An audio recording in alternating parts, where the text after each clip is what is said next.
यहाँ पे पूरा लिखा हुआ है sponsored by government of India, ये वो। तो ये अपना इंडिया का झंडा बहुत बढ़िया लगा। बताओ देख, इसका नाम भी देख लो, रेस्टोरेंट का नाम है गणेशा। तो बेसिकली यहाँ पे जिस भगवान की पूजा की जाती है, जिस डाइटी की पूजा की जाती है, वो है हमारे शिव जी। बम बम बोले हर हर महादेव। फिर है ना वो जो जैसे लाल ईंटों में हमारे हिंदू धर्म के मंदिर बनते हैं, वही आर्किटेक्चर यहाँ पे भी है। जो महाभारत और रामायण से कुछ जो चित्र थे उनकी, या फिर जो हमारी मूर्तियाँ थी, जो हमारे कैरेक्टर की हिस्ट्री की, कैसे इसके तार जुड़े हैं इंडियन कल्चर, हिंदुइज़्म के साथ, हमारे सनातन धर्म के साथ। तो भाई सवारी फिर से तैयार हो गई है एक नए सफ़र के लिए। आज मैंने देखोगे राइडिंग में ना जैकेट तो डाली हुई है, लेकिन पैंट मैंने राइडिंग पैंट नहीं डाली। पहला रीज़न, गर्मी बहुत ज़्यादा है। जैकेट भी मुझे पता है मैंने कैसी डाली हुई है, और शूज़ भी मैंने राइडिंग शूज़ नहीं डाले हैं अपने, मेरे जो कैजुअल शूज़ है मैंने वो डाल लिए हैं। इसका भी रीज़न क्योंकि मेरे वो वाले शूज़ गीले थे, ऊपर से गर्मी भी बहुत है। और तीसरा रीज़न, आज हम बहुत ज़्यादा लंबी राइड नहीं करने वाले। पहली जगह जो हम जाने वाले हैं वो है एक बहुत ही इम्पॉर्टेंट हिंदुइज़्म का टेम्पल है, वो मेरा देखने का मन था। एक बहुत ही इंपॉर्टेंट रीज़न था मेरा वियतनाम आने का कि मुझे वो टेंपल देखना था, उसकी स्टोरी को कवर करना था। और दूसरा, आज मुझे बाइक की करानी है सर्विसिंग, क्योंकि बाइक को चलते हुए काफ़ी किलोमीटर ऑलरेडी हो चुके हैं। ठीक है, तो बाइक की सर्विस करा लेते हैं। तो यहाँ से एक और दूर शहर है, दा नांग नाम से एक शहर है, काफ़ी बड़ा शहर है। और वहाँ पे जिस रेंटल कंपनी से मैंने बाइक बुक कर रखी है, रेंट बाइक वियतनाम, उनका एक ऑफ़िस भी है, उनका एक सेंटर है, वर्कशॉप है। जैसे कि मैंने बताया, उनकी काफ़ी सिटीज़ में ऑफिस हैं। तो वहाँ पे इस बाइक को छोड़ने वाला हूँ, जहाँ पे वो इस बाइक की सर्विसिंग करेंगे। और थोड़ा बहुत काम इसमें करवाना पड़ेगा मुझे, क्योंकि हर कुछ किलोमीटर बाद बाइक का चेकअप होना चाहिए। तो मैंने आज यही प्लान किया कि पहले हम जाएंगे उस मंदिर में, मंदिर को देखेंगे, उसकी स्टोरी को कवर करेंगे। उसके बाद मैं बाइक को छोड़ दूंगा उसकी सर्विसिंग के लिए, और उसके बाद वहीं पे ही उसी शहर में एक रात बिताएंगे, क्योंकि बाइक की सर्विसिंग में भी थोड़ा टाइम लगेगा। और कल दानांग में सुबह मॉर्निंग में वहाँ से निकलेंगे और फिर चलेंगे अपनी अगली डेस्टिनेशन के लिए। सो आई होप आज की वीडियो में आपको बहुत मज़ा आएगा। So welcome back to a new video.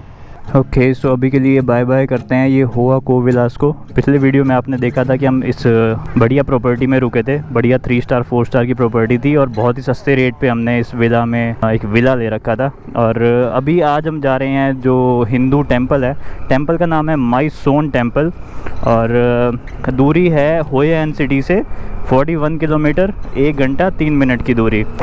ये आ गया एक फ्यूल पम्प। यहाँ पे वीज़ा वगैरह सब कुछ हर कोई लिख के रखता है, पर कार्ड मशीन होती नहीं, लेकिन इसके पास मुझे लग रही है शायद कार्ड मशीन है। हेलो, फुल भाई पूरा 1,90,000 करेगा कार्ड। Thank you. ये यहाँ पे कुछ हुआ है भाई, एक्सीडेंट हुआ है या चेकिंग कर रहे हैं क्या है? कुछ बड़ा ही हुआ है। और देखो वहाँ पे पूरा निशान विशान भी लगा रखा है, एक्सीडेंट हुआ है।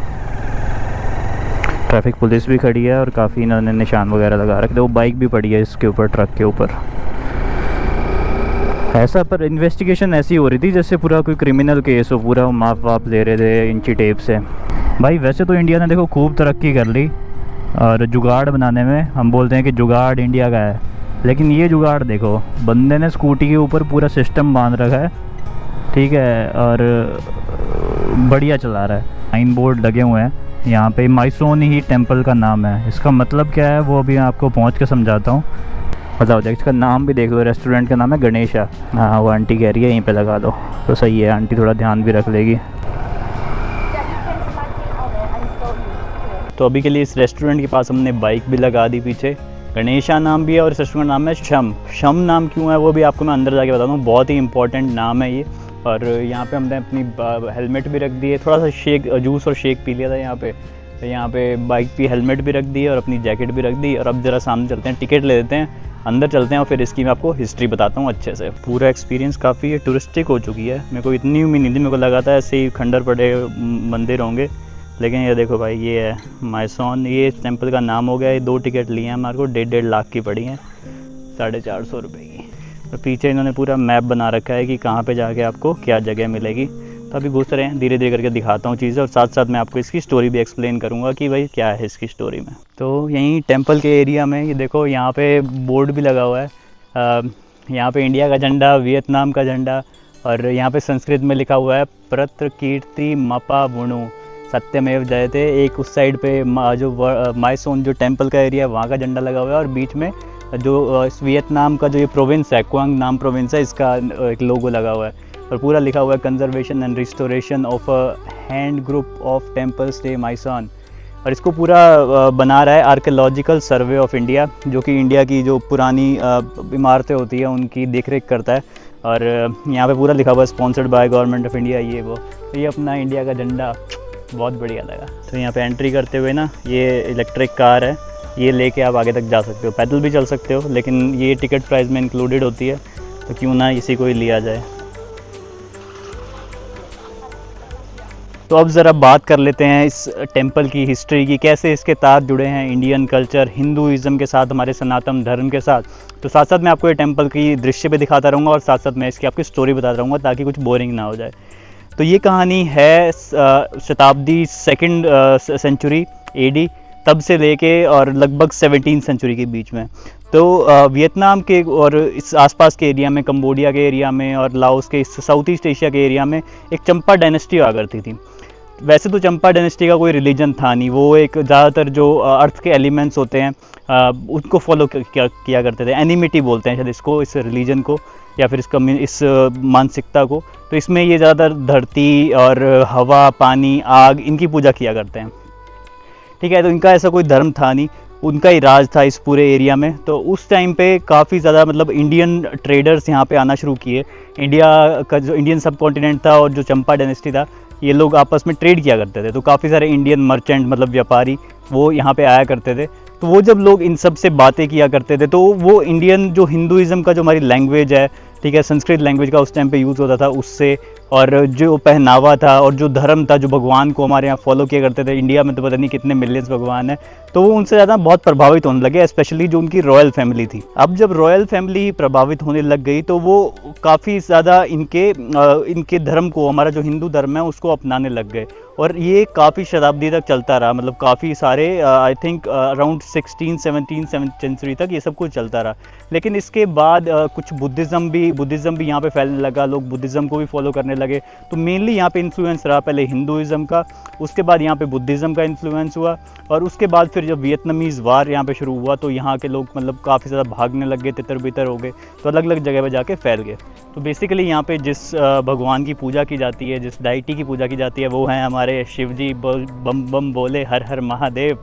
तो उनको वियतनाम में भी पूजा जाता है, और साथ में यहाँ पे विष्णु और ब्रह्मा को भी पूजा जाता है। और यहाँ का जो आर्किटेक्चर है ना, वो जो जैसे लाल ईंटों में हमारे हिंदू धर्म के मंदिर बनते हैं, वही आर्किटेक्चर यहाँ पे भी है, जो सब वही सेम पत्थर यूज़ किया हुआ है। अभी तो मतलब सारी बिल्डिंग्स तो नहीं बची, क्योंकि उसके बाद वियतनाम वॉर हुआ और भी यहाँ पे कुछ वॉर हुए थे, तो उसकी वजह से जो रिलीजन आए उन्होंने उनको तोड़ दिया। लेकिन फिर भी अभी भी काफ़ी जगह पे आपको दिख जाएगा कि जो अपने हिंदू भगवान होते हैं, शिव जी, और उनकी सबकी मूर्तियाँ बनी होंगी, दीवारों पे काफ़ी कुछ संस्कृत में लिखा होगा, और मतलब काफ़ी ज़्यादा अभी भी आपको इन्फ्लुएंस दिख जाएगा। अच्छा, जो चंपा डायनेस्टी के शम लोग थे, उन पे ऊपर काफ़ी जो इंडियन एपिक्स हैं, जैसे कि रामायण और महाभारत हो गया, उसका भी काफ़ी इन्फ्लुएंस था। इसकी वजह से मतलब जो यहाँ पे आपके मंदिर है, जो माइसोन टेम्पल है, वहाँ पे आपको काफ़ी जगह जो महाभारत और रामायण से कुछ जो चित्र थे उनकी, या फिर जो हमारी मूर्तियाँ थी, जो हमारे कैरेक्टर्स उसमें दिखते थे, उनके यहाँ पे आपको मूर्तियाँ दिखाई देंगी। अच्छा, अगर इसके अलावा बात करें ये जो लोग थे, तो अब आप पूछोगे कि ये लोग कहाँ गए, जो इस डायनेस्टी में लोग थे वो अब कहाँ गए। तो ये मैं आपको बताना चाहूँगा कि ये लोग अभी भी ज़िंदा हैं। जो चंपा डायनेस्टी के लोग थे, उनको बोला जाता है शम पीपल। तो मैं जब पहले मोहिनी में गया था, जो मेरा सेकंड वीडियो था इस सीरीज़ का, वहाँ पे भी मैंने आपको बताया था इन शम लोगों के बारे में। ये काफ़ी शम लोग वहाँ भी रहते हैं, और इस एरिया में मतलब टोटल उनकी जो बताई जाती है पूरे वर्ल्ड में जो उनकी पॉपुलेशन है, वो है लगभग 6 लाख के आसपास, जिसमें से लगभग 1.5 लाख की पॉपुलेशन सेंट्रल और सदर्न वियतनाम में रहती है। और इसके अलावा जो मेजरली इनकी पॉपुलेशन है वो रहती है कंबोडिया में, और कुछ एक लोग थोड़े से और देशों में भी रहते हैं, जैसे पैसिफिक के कुछ और छोटे छोटे आइलैंड्स हो गए, वहाँ पे कुछ लोग बसे हुए हैं। और काफ़ी अच्छी पॉपुलेशन इसकी यूनाइटेड स्टेट्स में भी रहती है। अब आप पूछोगे कि ये लोग यूनाइटेड स्टेट्स कैसे पहुँच गए, तो जब ये वियतनाम वॉर हुआ तो काफ़ी लोग भाग के, क्योंकि उनको पता था कि हम माइनॉरिटी में हैं, हमारे ऊपर हमला हो सकता है, तो वो भाग लिए, और वो अपने कल्चर को बचाने के लिए वो यूएस चले गए थे। यहीं माइसोन जो टेम्पल के एरिया में घूम रहे थे, यहाँ पे एक ये पौधा दिख गया जो लिया को बहुत पसंद आया। इंडिया में can you zoom it here, India में इसको हम बोलते हैं छुई मुई, जिसको हम हाथ लगाते ही बंद हो जाता है। मैंने भी काफ़ी टाइम बाद देखा तो अच्छा लगा। ये देखो, हाथ लगाओगे बंद हो जाएगा, सारे बंद हो गए। और साथ ही में यहाँ पे जैसे मैंने आपको बोर्ड पे भी दिखाया, जो आर्कियोलॉजिकल सर्वे ऑफ इंडिया है, आर्कियोलॉजी डिपार्टमेंट होता है, वो काफ़ी काम कर रहा है यहाँ पे। मैंने देखा भी कि कुछ बिल्डिंग में वहाँ पे रिस्टोरेशन का काम चल रहा है। तो ये एक बहुत अच्छी बात लगी कि इंडियन गवर्नमेंट यहाँ पे वियतनाम में अपने देश से इतनी दूर जो इंडिया की कल्चरल साइट है उसको मेंटेन कर रही है। साथ में ये पूरी साइट को यूनेस्को वर्ल्ड हेरिटेज साइट में भी डाला गया है, 1999 में डाला गया था शायद। तो इसी वजह से बहुत सारे टूरिस्ट यहाँ पे इसको देखने आते हैं। खाली इंडियन नहीं, इंडियन भी मैंने बहुत देखे, लेकिन फॉरेनर टूरिस्ट भी बहुत हैं, क्योंकि पूरी दुनिया में जो यूनेस्को वर्ल्ड हेरिटेज साइट है वो काफ़ी फेमस होती हैं, लोग दूर दूर से देखने आते हैं, तो लोग इसको भी देखने आते हैं। और यहाँ पे एक शो भी होता है, मतलब हर घंटे दिन में 5-6 बार एक शो होता है, उसमें कुछ चीज़ें दिखाते हैं, तो वो भी देखने चाहो देख सकते हो, टिकट प्राइस में इंक्लूडेड होता है। मेरे पास टाइम नहीं है इतना कि मैं वो चीज़ देख पाऊँ या दिखा पाऊँ, लेकिन अगर आप कभी आते हो तो ज़रूर देख सकते हो। तो बढ़िया मंदिर देख लिया, और उसके बाद हमने खाना वाना भी खा लिया उसी रेस्टोरेंट में। शम नाम का रेस्टोरेंट था, शम लोग होते हैं उन्हीं के ऊपर ही रेस्टोरेंट का नाम था। और अब हम निकल पड़े हैं दनांग शहर जाने के लिए। अब तो ऑलमोस्ट पहुंचने ही वाले हैं। 1 घंटे की दूरी है और एस्टिमेटेड टाइम दिखा रहा है अभी 5:03 का शाम के। लेकिन चक्कर ये हो गया, मैंने ना पूरी स्पीड खींच रखी है, क्योंकि मैंने बताया कि बाइक को सर्विस के लिए देना है। रेंट बाइक वियतनाम जिनसे मैंने बाइक ली है मुझे सर्विसिंग करके देंगे बढ़िया करके बाइक की, तो उनसे मैंने अपॉइंटमेंट ली हुई थी 3 बजे की, लेकिन मेरे को ऑलरेडी बहुत लेट हो गया। अब मैंने उनको कहा कि मैं भाई 5-5:30 तक पहुँचूँगा। उन्होंने कहा कि 5:30 तो हम बंद कर देते हैं, तो मेरे लिए बहुत दिक्कत का सामना हो जाएगा। इसलिए मैंने उनको कहा कि भाई प्लीज़ वेट कर लो, मैं पहुंच रहा हूं जैसे भी करके। और अभी बाइक पे सामान भी बहुत सारा है, तो मैं सामान के साथ भी बाइक उनको नहीं दे सकता। तो पहले मुझे जाना है एक होम स्टे में जहाँ पे हम रुके हुए हैं। तो अभी मैंने मैप पे वही लगा रखा है और टाइम दिखा रहा है 5:03 का, और उनको मैंने टाइम दे रखा है 5:15 का। तो देखो होम स्टे पहुँच के बस बैग फेंक देंगे रिसेप्शन पे, और फिर फटाफट बाइक दे आएंगे, और फिर बाइक हमारे को मिलेगी कल दोपहर को। तो तब तक हम भी रेस्ट करेंगे, काफ़ी थक चुके हैं काफ़ी दिनों से। तो ये सीन है, उम्मीद करता हूँ पहुँच जाएं और सब चीज़ें टाइम पे हो जाएं, नहीं तो फिर 1-8 दिन की डिले आ सकती है। बाकी रास्ता सुंदर है, मंदिर देख के अच्छा लगा। थोड़ी गर्मी थी तो मौसम का तो चलो चलता रहता है, बाकी वैसे बढ़िया लगा, अच्छा था। भाई ये शहर का ट्रैफिक बड़ा ख़तरनाक है।